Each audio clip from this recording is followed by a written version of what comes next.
trading players, how to propose and accept trades on Sleeper, a tutorial on managing trades within your league. So if you want to manage the trades within your league, first of all, you can go to sleeper.com, log into your account, go to one of your leagues, and there you'll find the trade option on the menu.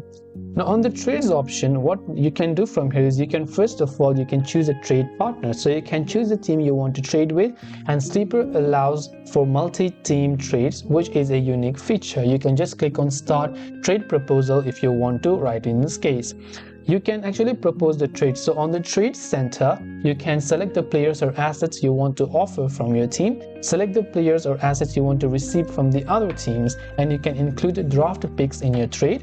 You can also choose to review it and send. You can carefully review your proposed trade, and from there you can send it at the end and review the offer. Now basically, by following these steps, you can effectively manage trades in your Sleepers league and improve your team's chances of success. If you have any questions, feel free to leave them down. Thanks for watching and see you in the next video.